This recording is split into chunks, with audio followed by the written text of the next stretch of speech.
Welcome to WikiPodcast, your deep dive into the fascinating and often unsettling corners of human experience. Today we're asking a chilling question. If a scientist told you to inflict extreme pain on a stranger, would you obey? In the early 1960s, a groundbreaking and deeply disturbing series of experiments set out to answer just that. Prepare to enter the world of the Milgram Experiment, a study that revealed a truly shocking truth about the dark danger of blind obedience. The year was 1961.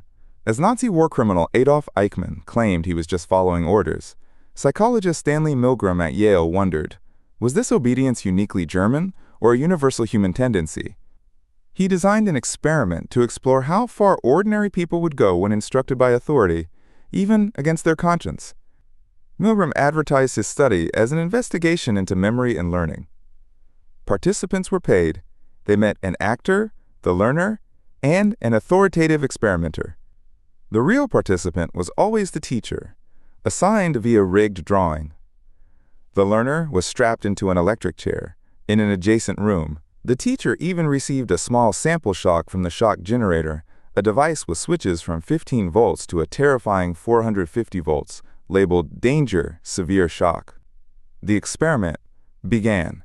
The teacher read word pairs, administering an increasing electric shock for each learner mistake. Crucially, the shocks were fake. The learner was an actor, responding with pre-recorded screams, protests, and eventual silence, timed with escalating voltage. As voltage climbed, and the learner's simulated cries intensified, many teachers hesitated. The experimenter would issue 4 escalating verbal prods. Please continue. The experiment requires that you continue. It is absolutely essential that you continue, and you have no other choice.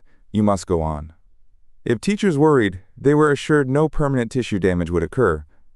The pressure from this perceived scientific authority was immense. Experts predicted almost no one would administer the maximum 450-volt shock. The actual results were startling. Every participant administered shocks up to 300 volts.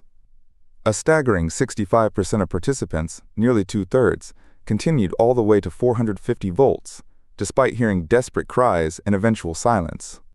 These participants often showed extreme distress, sweating, trembling, nervous laughter, yet continued to obey. For many, authority won out over personal conscience. The Milgram experiment immediately ignited an ethical firestorm. Critics argued the extreme emotional stress inflicted was unacceptable, directly leading to stricter ethical guidelines for psychological research. Milgram defended his work, noting most participants later reported being glad.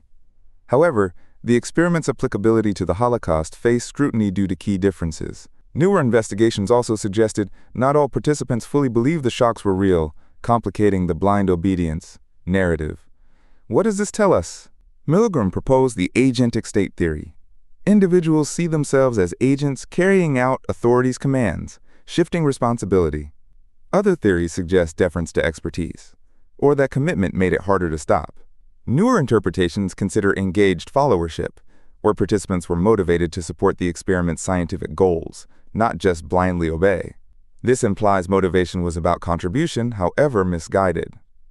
Decades later, the Milgram experiment remains one of psychology's most famous and infamous studies. Replicated many times, it consistently shows similar rates of obedience. Its influence extends far beyond academia, inspiring films and countless discussions about moral responsibility and the dark side of human behavior. It forced us to confront a deeply uncomfortable truth, that under certain conditions, ordinary people can be persuaded to commit acts they would otherwise find abhorrent. The Milgram experiment continues to provoke, challenge, and fascinate. It forces us to confront uncomfortable questions about our own susceptibility to authority and the subtle ways our conscience can be swayed. The line between good and evil can be surprisingly thin, and the power of obedience, under the right circumstances, can be truly terrifying. What would you do if faced with a similar choice? Thank you for listening to this episode of Mind Games. Write us your opinion in the comments on how you think modern society could better encourage moral courage and resistance to unethical authority. Subscribe to the channel to help more listeners reach our episodes. Thanks, and have an amazing day.